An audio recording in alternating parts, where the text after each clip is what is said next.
dear students, welcome to my YouTube channel. I Sunita. Today I will teach you chapter number first of civics class 10th. तो आज जो ये chapter हम पढ़ने वाले हैं, very interesting chapter of 10th class of civics part, power sharing. What is the means of power sharing? तो power sharing होती क्या है? पावर शेयरिंग का मीन्स होता है डिस्ट्रीब्यूशन ऑफ पावर. कि जब पावर एक हाथ में हो और उसमें कुछ कॉन्फ्लिक्ट के चांसेस हो तो पावर को शेयर कर देना चाहिए.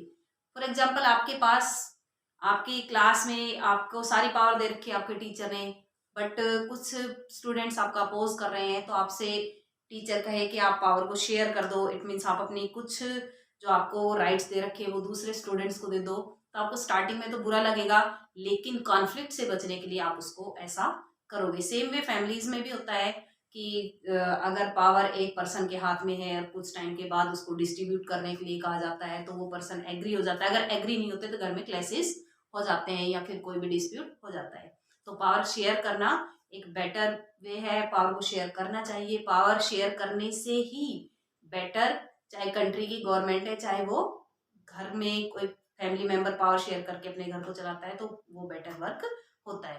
तो आज हम इस चैप्टर में दो कंट्री के एग्जाम्पल के थ्रू पावर शेयरिंग को पढ़ेंगे. एक कंट्री बेल्जियम, दूसरा श्रीलंका. कि जो बेल्जियम कंट्री है उसने पावर शेयरिंग कैसे की और श्रीलंका ने पावर शेयरिंग कैसे की. जो बेल्जियम है उसने पावर शेयरिंग करके अपने कंट्री को बेटर बनाया और श्रीलंका ने अपने कंट्री में किस तरह से कॉन्फ्लिक्ट किए. तो चलो स्टार्ट करते हैं इस चैप्टर को. सबसे पहले हम बेल्जियम के रिगार्डिंग पढ़ेंगे. जो बेल्जियम कंट्री है एक स्मॉल कंट्री है और इसकी पॉपुलेशन भी काफी कम है. ओनली 1 करोड़ इसकी पॉपुलेशन है. इसके जो अगर नेबरिंग कंट्री की बात करते हैं तो नेबरिंग कंट्री में फ्रांस, द नीदरलैंड, जर्मनी और लग्जमबर्ग, ये इसके नेबरिंग कंट्री है. इसमें जो एथनिक कंपोजिशन है, इट मीन्स यहाँ पर जो डिफरेंट डिफरेंट टाइप के स्पीकिंग पीपल है, तो उसमें सबसे पहले हम देखेंगे 59% फ्लेमिश रीजन में रहते हैं और उनकी कौन सी स्पीकिंग है? डच स्पीकिंग पीपल है वो. दूसरी साइड अगर देखते हैं बोलोनिया रीजन के पर्सन जो बोलोनिया रीजन में रहते हैं और कौन सी लैंग्वेज बोलते हैं? वो फ्रेंच लैंग्वेज बोलते हैं. वो वहां पर 40% है. अगर हम करते हैं 1% की बात, की 1% ओनली वहां पर जर्मन स्पीकर्स है. तो जो आपका बेल्जियम कंट्री है उसमें 59% Dutch speaker, 40% French speaker, 1% German speaker. लेकिन जो कैपिटल सिटी ऑफ बेल्जियम, उसमें ब्रुसेल्स, जो कैपिटल सिटी ऑफ बेल्जियम उसका नेम क्या है? ब्रुसेल्स. तो उसमें 80% फ्रेंच स्पीकर और 20% डच स्पीकर. तो आपने देखा कितना कॉम्प्लिकेटेड सिस्टम है वहां का, कि छोटा country but language different different, कि सेंट्रल में अलग, उनकी कैपिटल में अलग, परसेंट भी अलग. तो यहाँ पर गवर्नमेंट की फॉर्मेशन क्या होगी? किस तरह की गवर्नमेंट सेटअप होगी? क्या यहाँ पर जो सबसे ज्यादा जो लैंग्वेज बोलते उनकी गवर्नमेंट सेटअप होगी या फिर कोलेट करके करेंगे, सबका रिप्रेजेंटेशन करेंगे? तो वो हम आगे डिस्कस करेंगे. उसके बाद आता है श्रीलंका, कि श्रीलंका में कौन से स्पीकर ज्यादा हैं और कौन से स्पीकर कम है. तो सबसे ज्यादा वो वहां पर है 74% सिन्हाला स्पीकर. जो सिन्हाला लैंग्वेज है वहां पर 74% पीपल स्पीक करते हैं उसको. 18% तमिल स्पीकर है. इट मीन्स मेजोरिटी किसकी? सिन्हाला की 74% है. 18% कौन है? तमिल स्पीकर है. तो तमिल के भी 2 पार्ट, यानी तमिल स्पीकर जो है उसके भी 2 पार्ट है, जिसमें से 13% है श्रीलंकन तमिल और 5% है इंडियन तमिल. अभी इंडिया के तमिल श्रीलंका में क्या करने गए? ये जब हम कॉलोनी थे ब्रिटिशर्स के, तो ब्रिटिशर यहाँ से 5% इंडियन तमिल को श्रीलंका में ले गए थे फॉर प्लांटेशन वर्क, प्लांटेशन का काम करवाने के लिए. तो वो वहीं सेटअप हो गए थे. तो 5% वहां पर इंडियन तमिल है. अब यहाँ पर जो सिन्हाला पर्सन है वो बुद्धिज्म को मानते हैं, बुद्धिस्ट है मैक्सिमम. और जो तमिल पीपल है वो हिंदू भी है और मुस्लिम भी है, यानी हिंदू कम्युनिटी को मानते हैं और मुस्लिम को भी मानते हैं. 7% क्रिश्चियंस हैं, उसमें से कुछ तमिल्स भी है और कुछ सिन्हाला भी है. अगर हम कॉम्प्लिकेटेड देखते हैं तो ज्यादा कॉम्प्लिकेटेड है बेल्जियम का, क्योंकि बेल्जियम में परसेंट का रेशियो, और अगर देखते हैं कि यहाँ डच ब्रुसेल्स में अलग है, सेंटर में अलग है, वहां फिर भी इतना कॉम्प्लिकेटेड नहीं है. वहां पर मेजोरिटी तो आप देखते हो किसकी है? सिन्हाला स्पीकर्स की है. तो किस तरह से सिन्हाला स्पीकर्स ज्यादा होने के बाद उन्होंने अपने कंट्री में इसकी गवर्नमेंट सेटअप की और किस तरह से वहां पर उन्होंने सिविल वॉर की जो कंडीशन क्रिएट की। जबकि बेल्जियम कंट्री ने एक अच्छी गवर्नमेंट सेटअप की, एक तरह से रिप्रेजेंटेशन की गवर्नमेंट सेटअप की और अपने कंट्री में किसी भी तरह का क्लैश नहीं होने दिया।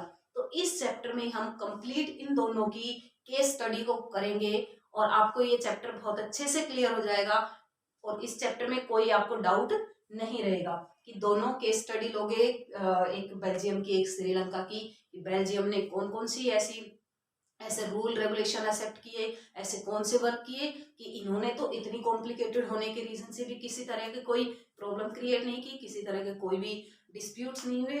जबकि श्रीलंका में इतना ज्यादा कॉम्प्लिकेशन भी नहीं, फिर भी वहां उन्होंने इतना सारा डिस्प्यूट्स कर लिए। तो ऐसा क्या रीजन रहा है, तो उस रीजन और उस कंप्लीट बातों के बारे में हम इसमें कंप्लीट चैप्टर के रीड करेंगे। नेक्स्ट टॉपिक इज मेजोरिटेरियनिज्म इन श्रीलंका। कि श्रीलंका में आपने देखा सिन्हाला 74%, तमिल 18%, 18% के भी 2 पार्ट, 13% श्रीलंकन तमिल, 5% इंडियन तमिल। उसके बाद जब वहां पर गवर्नमेंट की फॉर्मेशन की गई, जब श्रीलंका इंडिपेंडेंट हुआ इन 1948 आफ्टर 1 ईयर ऑफ इंडिया, कि इंडिया जब 1947 में इंडिपेंडेंट हुआ था उसके 1 ईयर आफ्टर श्रीलंका इंडिपेंडेंट हुआ था। बट जो श्रीलंका है उन्होंने किस तरह की पॉलिसी एक्सेप्ट की, किस तरह का अपने कंट्री में कॉन्स्टिट्यूशन प्रिपेयर किया, किस तरह की अपने वहां पर पॉलिसीज बनाई, किस तरह से रूल रेगुलेशंस बनाए कि जिससे उन्होंने अपने कंट्री को रन किया। तो अब हम इसमें देखते हैं कि सिन्हाला सुप्रीमेसी के रीजन से, क्योंकि 74% सिन्हाला है, 18% तमिल है, सुप्रीमेसी सिन्हाला की है। उन्होंने पावर को शेयर नहीं किया। हम इस चैप्टर में पावर शेयरिंग पढ़ रहे हैं, तो उन्होंने पावर को शेयर नहीं किया। पावर को शेयर नहीं करने के रीजन से वहां पर क्या हुआ, किस तरह से वहां पर गवर्नमेंट की फॉर्मेशन हुई और किस तरह के उसके गवर्नमेंट के अगेंस्ट स्टेप्स उठाए गए, कि अगेंस्ट में तमिल किस तरह से हुए। इसका रीजन क्या है, पावर शेयरिंग नहीं करना। अब आते हैं कि 1948 में श्रीलंका इंडिपेंडेंट हुआ। आफ्टर दैट इंडिपेंडेंस के बाद जो सिन्हाला सुप्रीमेसी स्टैब्लिश की गई, तो 1956 में एक एक्ट पास किया गया और उस एक्ट के through Sinhala community, Sinhala supremacy establish की गई। सिन्हाला कोई ऑफिशियल लैंग्वेज बनाया गया और तमिल्स को डिसरिगार्ड कर दिया गया। सिन्हाला सुप्रीमेसी में सिन्हाला लैंग्वेज, सिन्हाला जो पीपल थे उन्हीं, जो सिन्हाला स्पीकर्स थे उन्हीं को ही हर फैसिलिटी प्रोवाइड की गई, लाइक गवर्नमेंट जॉब रिजर्वेशन है, पॉलिटिकल रिजर्वेशन, हर तरह के रिजर्वेशन ओनली सिन्हालाज को दिए गए, जिससे तमिल पीपल डिसरिगार्ड हुए। अगर मान लो आपके साथ इस तरह का बिहेव किया जाए कि हमारी एक माइनर कम्युनिटी और उसको किसी तरह की कोई फैसिलिटी प्रोवाइड नहीं की जाए, ओनली मेजोरिटी जो पीपल होते हैं उन्हीं को फैसिलिटी प्रोवाइड की जाए, तो हम भी उसी तरह से डिसरिगार्ड या डिसअपॉइंट हो जाते हैं।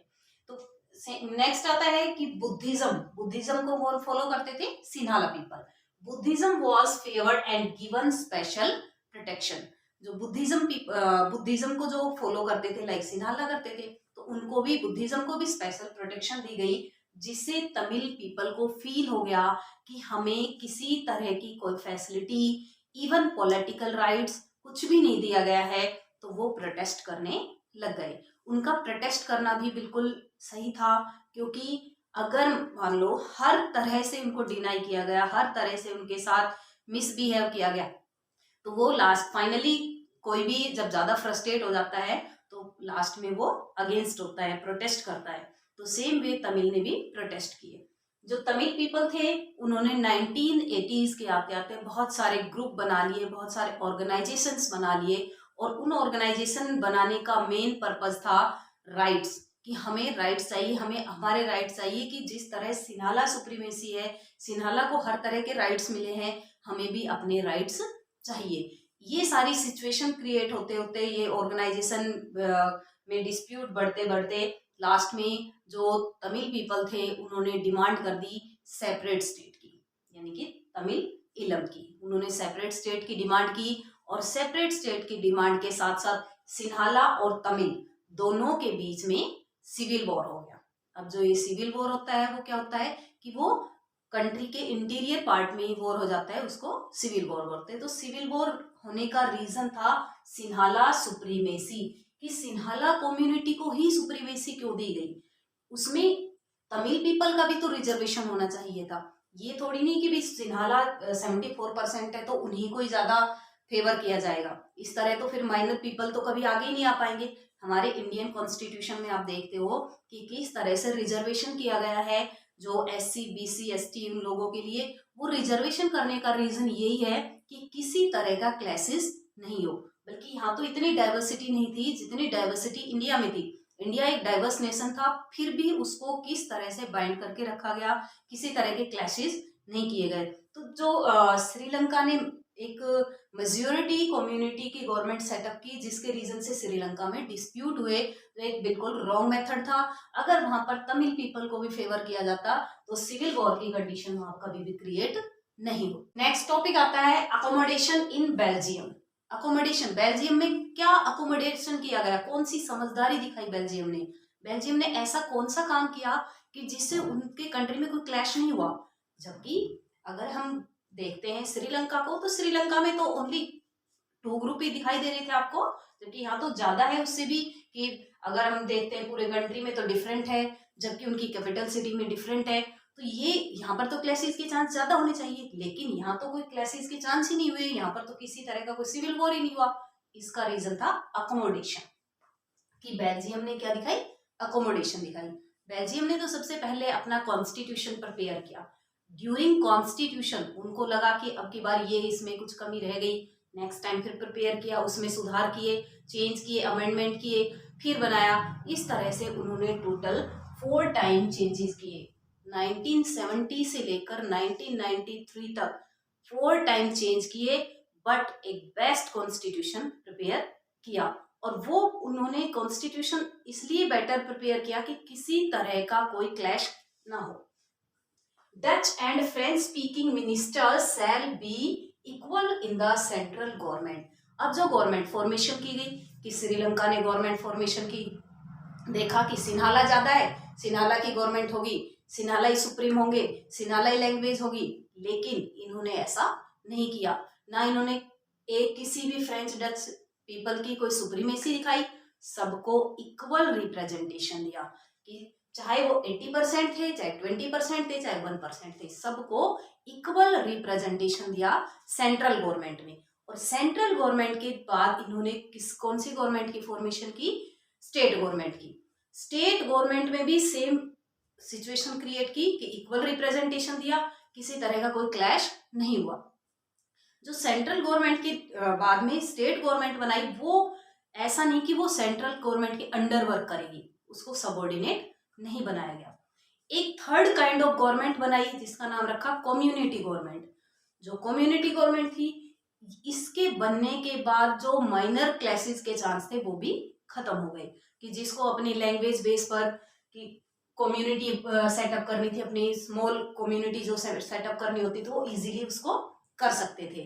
जब कैपिटल सिटी जो उनकी ब्रसल्स थी, उसमें गवर्नमेंट सेटअप करनी हुई तो भी वहां भी इक्वल रिप्रेजेंटेशन दिया। ऐसा नहीं कि 80% फ्रेंच पीपल है तो 80% फ्रेंच पीपल की ही गवर्नमेंट बनेगी, यानी कि सिन्हाला सुप्रीमेसी की तरह इनकी भी फ्रेंच सुप्रीमेसी होगी, ऐसा नहीं था। इन्होंने अकोमोडेशन के थ्रू एक बेटर वे में गवर्नमेंट सेटअप की। ब्रुसेल्स में भी इन्होंने अपना इक्वल रिप्रेजेंटेशन रखा। जो यूरोपियन यूनियन एक अल्टरनेटिव सेंटर्स ऑफ पावर है, न्यू सेंटर्स ऑफ पावर है, एक राइज होता है, एक बहुत बड़ा ग्रुप है जो काफी पावरफुल है। उन्होंने अपने हेडक्वार्टर को चूज किया ब्रुसेल्स में, कि ब्रुसेल्स में बहुत अच्छी गवर्नमेंट है, किसी तरह के क्लैशेस के चांस नहीं है। तो यूरोपियन यूनियन ने उसको अपना हेडक्वार्टर चूज करने की हेडक्वार्टर चूज किया और वहां पर अपना हेडक्वार्टर बनाया हुआ है। तो जो बेल्जियम की अकोमोडेशन है, इसको हम देखते हैं तो इसमें काफी अच्छी गवर्नमेंट लगी। सेम वे इंडिया में भी, अगर हम इंडिया की बात करें तो इंडिया में भी हमने अकोमोडेशन और एक इक्वल रिप्रेजेंटेशन के थ्रू गवर्नमेंट बना रखी है। क्योंकि यहाँ भी तो कोई क्लासेस नहीं है, यहाँ भी बहुत सारे ग्रुप है, डिफरेंट कम्युनिटी है, डाइवर्सिटी है। लेकिन अगर कोई माइनर पीपल है तो उनको इक्वल रिप्रेजेंटेशन देने के लिए क्या किया गया है, उनका रिजर्वेशन कर दिया गया है। कुछ कंट्री ऐसे, लाइक हमने श्रीलंका पढ़ा, तो श्रीलंका कंट्री में सिविल वॉर करवा दिया, अपनी कंट्री का लॉस हुआ। लेकिन इंडिया, बेल्जियम, इन्होंने काफी समझदारी दिखाई और अपने कंट्री में एक बहुत बड़ा वॉर होने से बचा दिया, अपने कंट्री को टूटने से बचाया, जो डाइवर्स कंट्री है उसको बाइंड करके रखा। इंडिया ने भी सेम वे, जब 1947 में इंडिया इंडिपेंडेंट हुआ तो उसके बाद इंडिया ने भी इसी तरह की गवर्नमेंट सेटअप की कि जिससे कोई क्लैशेस के चांस नहीं हुए। जो माइनर पीपल थे, जिनको अपलिफ्ट करने की जरूरत थी, उनको रिप्रेजेंटेशन देने के लिए उनका रिजर्वेशन किया गया। और प्रेजेंट टाइम में आप देख सकते हो कि किस तरह की बेटर गवर्नमेंट यहाँ पर सेटअप है। Next topic is why power sharing is desirable. Power का शेयर करना जरूरी क्यों है, पावर शेयर क्यों की जाए, मीन्स पावर का डिस्ट्रीब्यूशन, पावर को डिवाइड करना क्यों जरूरी है। इसके लिए 2 फॉर्म्स दी गई है, 2 रीजन दिए गए हैं कि क्यों पावर को शेयर किया जाए, कि जिससे कौन से एस्पेक्ट्स निकल के आए, कौन से ऐसे रीजन निकल के आए कि जिससे पावर बेटर हो। तो first power sharing is prudential reason, first reason is prudential reason and second reason is moral reason. अब प्रूडेंशियल रीजन क्या होता है, प्रूडेंशियल रीजन मीन्स पावर का शेयर करना कौन से वे में, समझदारी के वे में, यानी कि जब ह्यूमन बीइंग अपने आप माइंड को सेट करता है कि ये काम अगर ऐसे किया जाए तो बेटर आंसर आएगा या बेटर रिजल्ट आएगा, इसके बेटर आउटकम्स आएंगे, इसको कहेंगे हम प्रूडेंशियल रीजन। कि एक चेंजेबल वे में, एक समझदारी के वे में। फॉर एग्जांपल, आप अगर घर में कोई काम कर रहे हो कि हमारी ये तो ट्रेडिशन चला रहा है, हमें तो इस तरह से काम करना ही करना पड़ेगा, तो वो तो हमारा मॉरल रीजन हो गया कि हमें उस चीज को वैसे ही एक्सेप्ट कर लेना कि जो पीछे से चलता आ रहा है कि ये तो करना पड़ेगा ऐसे।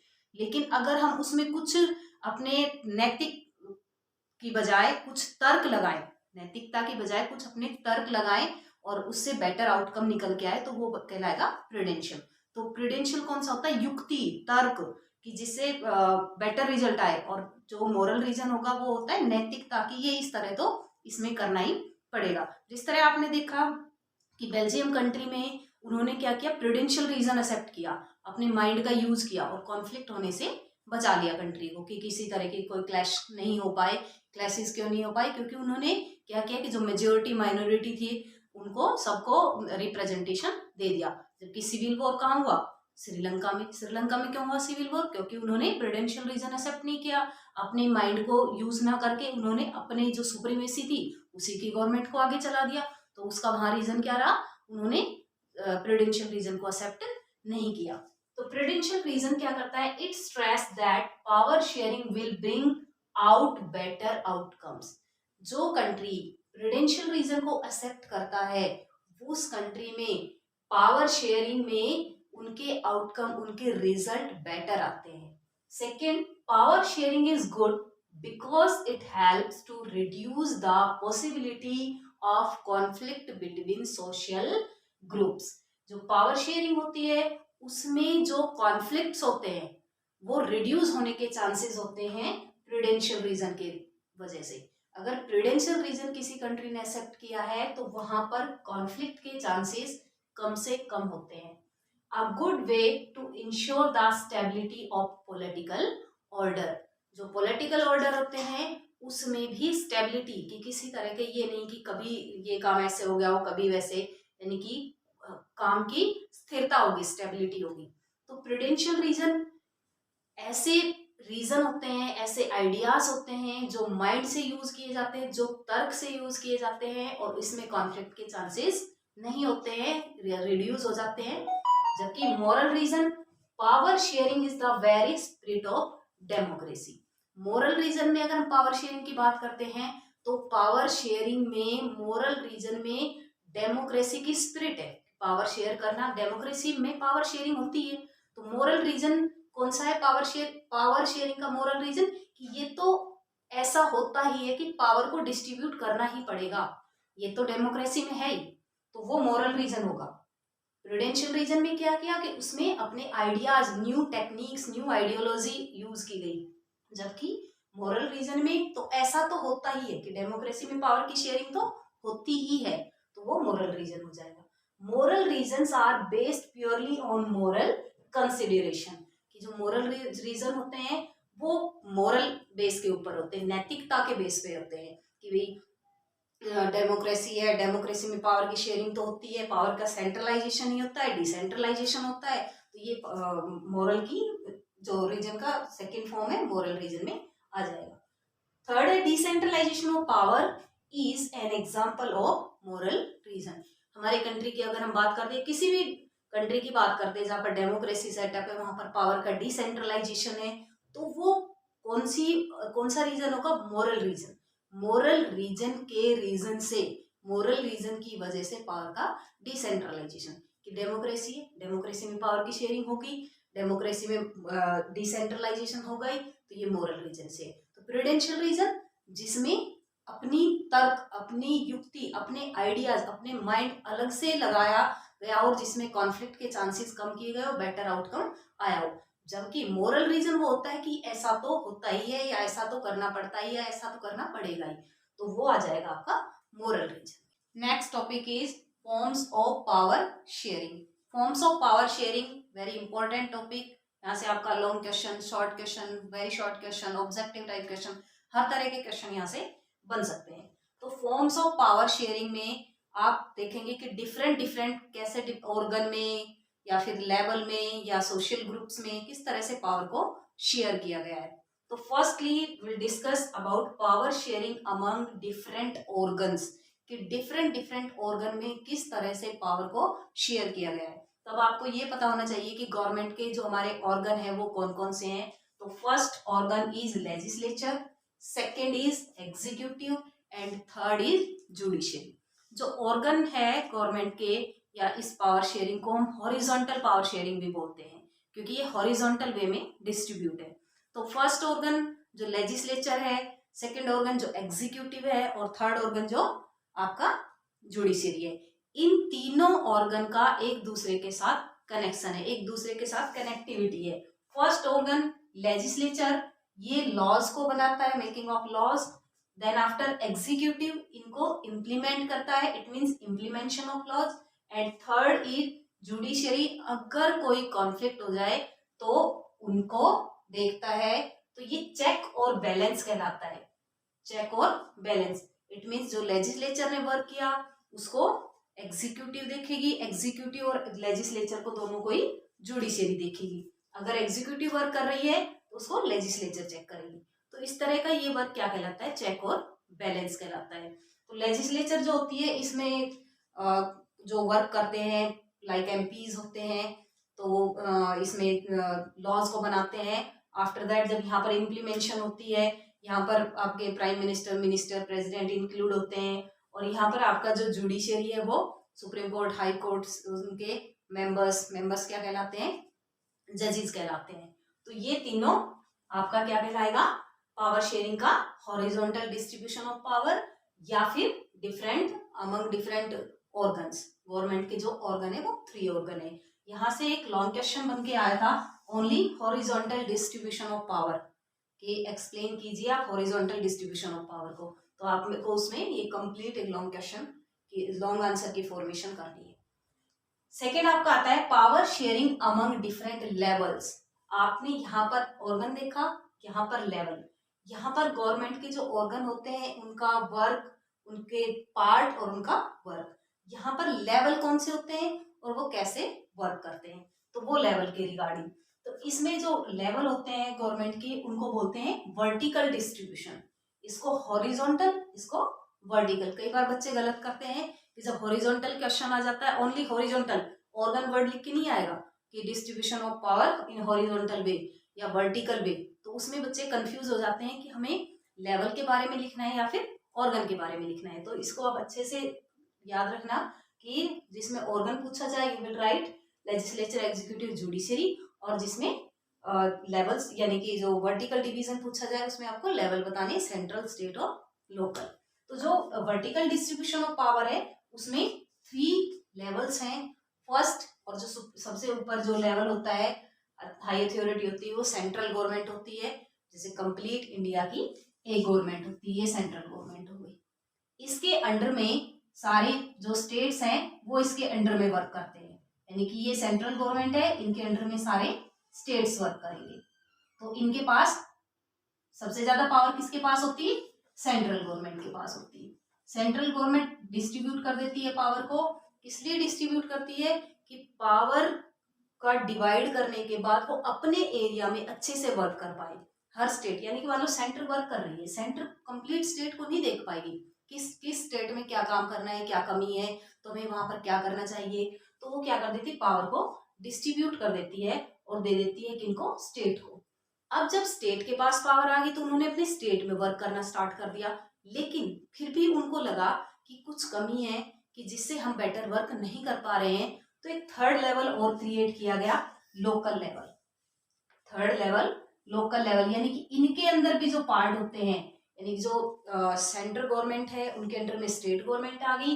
देन आफ्टर जो और भी ज्यादा उनके लेवल आया, तीसरा थर्ड लेवल लोकल लेवल। उस लेवल पर वर्क करने के लिए थर्ड लेवल को क्रिएट किया गया, क्योंकि जो लोकल लेवल होता है उसमें स्टेट गवर्नमेंट बेटर वे में वर्क नहीं कर पा रही थी। कि कम्युनिटी होती है या फिर जो विलेजेस एरिया होते हैं, उनकी डिमांड क्या है, उनकी फैसिलिटी कौन सी रह गई है, तो इन सबको प्रोवाइड करने के लिए सेंटर ने स्टेट को पावर दी, स्टेट ने लोकल को पावर दे दी। लोकल की अब अपनी गवर्नमेंट होती है। तो ये पावर का जो वर्टिकल डिस्ट्रीब्यूशन ऑफ पावर है, ये कंट्री में डिसेंट्रलाइजेशन हुआ। यानी कि सबसे पहले पावर अगर सेंटर के पास, अगर अकेली सेंटर के पास होती तो उसको बोलते सेंट्रलाइजेशन, लेकिन पावर को डिवाइड कर दिया गया डिफरेंट डिफरेंट लेवल में। सबसे पहले सबसे ज्यादा पावर सेंटर के पास, सेंटर के अंडर में स्टेट आ गई और उसके नीचे लोकल लेवल को कर दिया। तो ये लेवल्स में डिवाइड करके पावर को डिस्ट्रीब्यूट करके पावर को शेयर किया गया है, जिससे हमारा कंट्री डिसेंट्रलाइज कहलाता है, क्योंकि यहाँ पर पावर का डिसेंट्रलाइजेशन है। ऐसे कंट्री जिसमें पावर को डिफरेंट डिफरेंट ऑर्गन में, डिफरेंट लेवल में डिवाइड कर देते हैं, वो country distribution of power decentralise country कहलाता है। जैसे बेल्जियम ने भी किया, आपने इसमें बेल्जियम कंट्री के रिगार्डिंग पढ़ा, तो बेल्जियम ने भी। Third, power sharing among different social group. अभी हमने फर्स्ट टॉपिक किया horizontal way, second vertical way, and third is power sharing among different social group. की सोशल समाज के जो ग्रुप्स होते हैं उनमें किस तरह से पावर शेयर होती है। तो among different social group, religious and linguistic basis, religious and linguistic groups की पावर को शेयर करना इन डिफरेंट लिंग्विस्टिक बेस पर, डिफरेंट सोशल बेस पर, डिफरेंट रिलीजियस बेस पर, जिससे कंट्री में कोई किसी तरह का क्लैशेस ना हो। कम्युनिटी गवर्नमेंट इन बेल्जियम, सबसे बेस्ट एग्जांपल अगर हम इसका देखते हैं कि कम्युनिटी गवर्नमेंट जो बेल्जियम में सेटअप की गई community government, third level of the government, जिससे उस कंट्री में कोई क्लैशेस नहीं हुआ। श्रीलंका ने क्या किया? किसी तरह का कोई डिवीजन नहीं किया, किसी तरह का कोई डिस्ट्रीब्यूशन नहीं किया पावर का, जिसके रीजन से वहां पर क्लैशेस हुए, सिविल वॉर हुआ। लेकिन बेल्जियम ने कौन सी एकोमोडेशन दिखाई कि उन्होंने कम्युनिटी गवर्नमेंट को वहां पर सेटअप कर दिया, कि जो स्मॉल स्मॉल कम्युनिटी होती है लिंग्विस्टिक बेसिस पर, रिलीजियस बेसिस पर, तो वो किसी से कोई किसी तरह की शिकायत ना करे, उनकी गवर्नमेंट भी अलग से सेटअप हो सकती है, तो किसी तरह का उनमें क्लैशेस नहीं होगा। Reserve constituency in state assemblies and parliament of our country. अगर हम अपने कंट्री की बात करते हैं कि यहाँ पर किस तरह से डिफरेंट रिलीजियस लिंग्विस्टिक बेसिस पर किस तरह से प्रोटेक्शन दी गई है, तो उसमें हम देखते हैं कि हमारे यहाँ पर जो कॉन्स्टिट्यूएंसीज हैं, जो इलेक्शन होते हैं, उसमें जो निर्वाचन क्षेत्र जो होते हैं, कॉन्स्टिट्यूएंसीज होती है निर्वाचन क्षेत्र, तो उसमें किस तरह का रिजर्वेशन दिया गया है। स्टेट असेंबलीज यानी जब एमपी और एमएलए के इलेक्शन होते हैं, तो उनमें ऐसे पर्सन जो माइनर पीपल है या ऐसे एरिया की जिसमें माइनॉरिटी आते हैं, तो उनका स्पेशल रिजर्वेशन किया गया है, कि जिससे उनका कोई कॉन्फ्लिक्ट ना हो, उनके आइडियोलॉजी इस तरह की ना हो कि हमारे साथ मिसबिहेव हो रहा है, हमारे साथ पार्शियलिटी की जा रही है। तो एमपी और एमएलए के लिए जो एमपी एमएलए बनाए जाते हैं, तो उनमें से अलग से माइनर पीपल के लिए स्पेशल कॉन्स्टिट्यूएंसी बनाई जाती है, उनका स्पेशल रिजर्वेशन किया गया है। नेक्स्ट और फोर्थ और last topic of this chapter, power sharing among different political parties, pressure groups and movements. कि जो पावर की sharing different different political party में, डिफरेंट डिफरेंट प्रेशर ग्रुप्स में, मूवमेंट्स में, कि जो पावर को शेयर किया गया है, पावर को डिस्ट्रीब्यूट किया गया है, पावर को डिवाइड किया गया है। अब अब मान लो कोई भी कोलिशन गवर्नमेंट आती है, कोलिशन गवर्नमेंट होती है मोर देन 2 पार्टीज मिल करके अपनी आइडियोलॉजी सेम बनाती है, तो वो क्या हुआ, पावर को share, power different different parties में शेयर थी, उन्होंने अपने आप को बाइंड किया और कोलिशन पार्टी बना के अपनी आइडियोलॉजी सेम बनाई। Represent different ideology and social group, समाज के जो डिफरेंट डिफरेंट ग्रुप्स होते हैं उनकी डिफरेंट आइडियोलॉजी होती है, वो अपनी सेम आइडियोलॉजी करते हैं, वो समाज के सामने या सोशल गवर्नमेंट के सामने अपने आप को इक्वल रिप्रेजेंट करते हैं, अपनी सेम डिमांड रखते हैं। उसी तरह से जिस तरह से कोई भी मान लो ट्रेड यूनियन है, कोई भी यूनियन है, वो अपने सबके एक जैसे डिसीजन होते हैं तो सारे ग्रुप बना के फिर डिमांड करते हैं। अगर इंडिविजुअल पर्सन डिमांड करता है तो उसकी डिमांड को नहीं माना जाता, लेकिन जब वो डिफरेंट डिफरेंट पर्सन अपना एक यूनियन बना लेते हैं तो उनकी डिमांड को मान लिया जाता है। तो उनका वो इंटरेस्ट ग्रुप है, या फिर हम कह सकते हैं पॉलिटिकल पार्टी होती है या कोई प्रेशर ग्रुप होता है। प्रेशर ग्रुप क्या होता है कि जो गवर्नमेंट के ऊपर प्रेशर डालता है, अगर कोई एक इंडिविजुअल पर्सन प्रेशर डालता है उसकी डिमांड को रिफ्यूज कर दिया जाएगा। जब कोई ग्रुप में प्रेशर डालेगा गवर्नमेंट के ऊपर, इन्फ्लुएंस करेगा, ऐसा नहीं वो अपने लिए ही करते, जरूरी नहीं वो अपने लिए ही करते, वो समाज के लिए भी कर सकते हैं, वो किसी और पर्सन के लिए भी कर सकते हैं, तो उनकी डिमांड को मान लिया जाता है। सो स्टूडेंट्स, आज हमने पढ़ा chapter number 1 of civics, power sharing. Power sharing में हमने बेल्जियम और श्रीलंका कंट्री के बारे में पढ़ा कि बेल्जियम कंट्री ने किस तरह से एक ethnic group, different different ethnic language basis group होने के बाद भी अपने कंट्री को किस तरह से एक बेटर कंट्री बनाया, किस तरह से वहाँ कॉन्फ्लिक्ट रिड्यूस किए और एक रिप्रेजेंटेशन दिया सभी कम्युनिटी को और बेटर गवर्नमेंट फॉर्मेशन की। जबकि अपोज में देखते हैं हम श्रीलंका को, श्रीलंका ने कैसे अपने कंट्री में कॉन्फ्लिक्ट किया और वहाँ पर इतनी ज़्यादा कॉम्प्लिकेटेड इथेनिक ग्रुप भी नहीं था, फिर भी वहाँ पर कॉन्फ्लिक्ट हुए और बेटर गवर्नमेंट सेटअप नहीं हो पाई, इवन सिविल वॉर भी हो गया।